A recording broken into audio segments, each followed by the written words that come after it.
Bonjour, je suis Robin Bertoncini et je suis cornet solo et trompettiste dans l'Orchestre de l'Opéra de Paris. Bonjour, je m'appelle Nicolas Châtenay, je suis trompette solo à l'Opéra national de Paris. Alors j'ai débuté le cornet à l'âge de 8 ans environ au Conservatoire de Draguignan, dans le Var. Ensuite, après mon bac, je suis parti à Aix-en-Provence. J'ai passé mon prix au conservatoire là-bas. Ensuite, j'ai été reçu au Conservatoire national supérieur de Lyon, dans la classe de Thierry Cans. Ensuite, je suis arrivé à Paris, où j'ai été intermittent pendant plusieurs années. Et j'ai travaillé avec Pierre Gillet, qui est lui-même trompettiste et cornettiste dans l'Orchestre de l'Opéra. J'ai été reçu à l'Opéra de Paris en 2018, il y a 2 ans, au poste dont je rêvais le plus, du coup, cornet solo jouant trompette. Moi j'ai commencé la trompette à l'âge de 7 ans, en banlieue parisienne. Je viens de Gennevilliers. J'ai commencé à Clichy avec André Prel, qui est un grand professeur. Et ensuite j'ai poursuivi mes études au CRR de Boulogne-Billancourt, puis je suis rentré après le bac au CNSM de Paris, dans la classe de Clément Garec, qui était trompette solo à l'Opéra de Paris. J'ai arrêté un peu la musique classique. J'ai commencé à faire du trombone, j'ai commencé une formation d'ingé son, j'ai commencé à travailler dans le milieu de la variété avec beaucoup de salsa, beaucoup de cubains. Et puis en 2010, je me suis remis vite fait au classique pour revenir un peu aux origines. Et dans la foulée, je suis rentré à l'Orchestre national de Lorraine à Metz en tant que trompette solo. Et puis en 2015, j'ai passé le concours pour trompette solo à l'Opéra. Dans la fosse de l'Opéra, nous sommes placés entre les trombones et les seconds violons. C'est souvent les seconds violons. Donc on est à la droite du chef, contre le mur. Les cornets sont un peu plus vers le centre, donc on a les trompettes sur le bord du mur de fosse, et on ouvre vers les cornets qui se rapprochent vers les corps. Donc derrière nous, on a les trombones tuba, et devant nous, les cordes.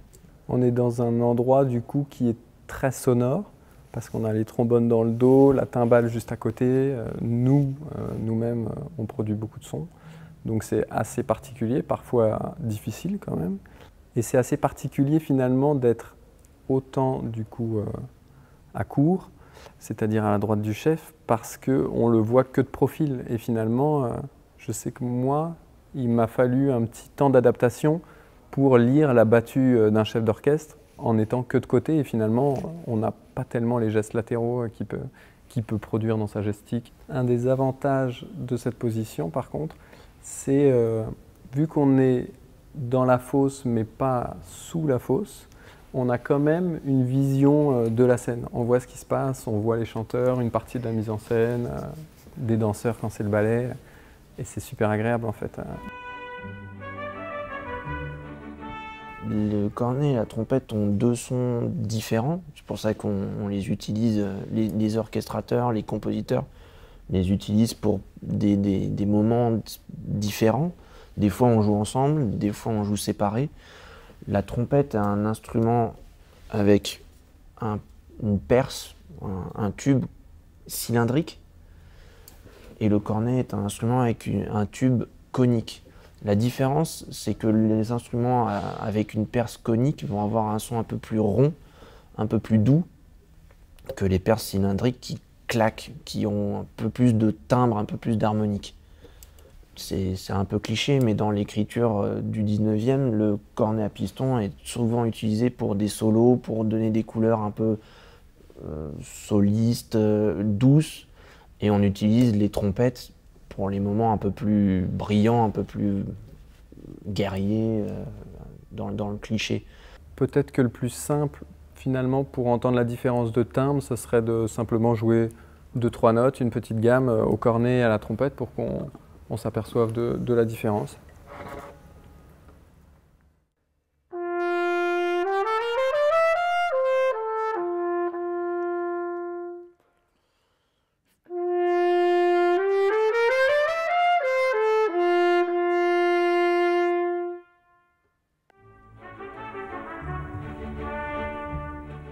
C'est particulier, c'est-à-dire que pour l'espace d'un petit moment, parce qu'à l'orchestre, les solos sont pas non plus c'est pas des concertos.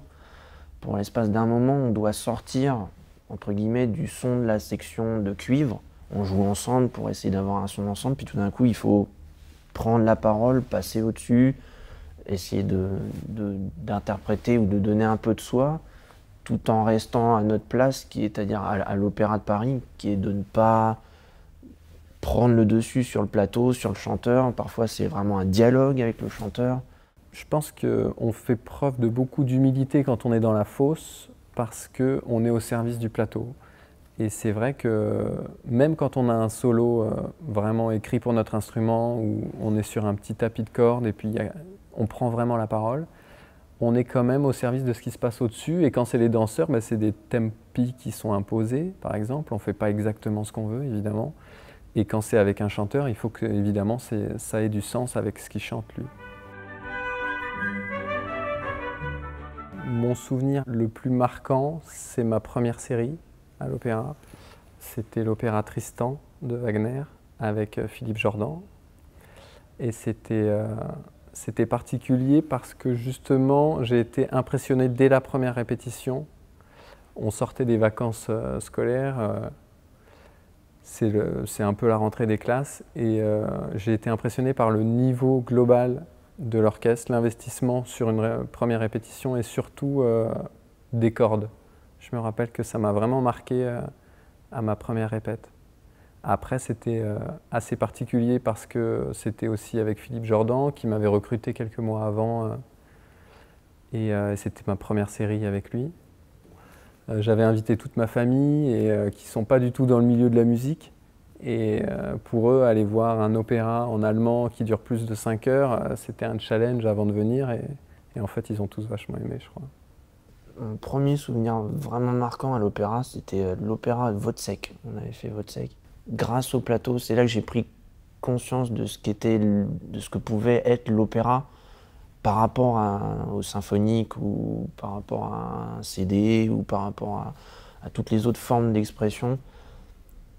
J'avais préparé depuis... Wozzeck, c'est une grosse partition de trompette, j'avais préparé depuis des mois.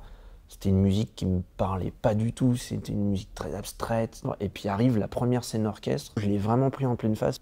C'est devenu la chair de poule à chaque moment. En plus, j'ai la chance de parler un peu allemand avec les études et de comprendre ce qui se disait là-haut.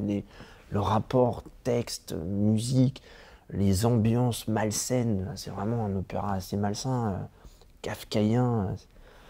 Là, j'ai vraiment pris en pleine face la mesure de ce qu'est vraiment un opéra. Par-dessus tout, avec la mise en scène, avec le chant, avec la musique, le combiné de tout ça. Là, c'était vraiment impressionnant.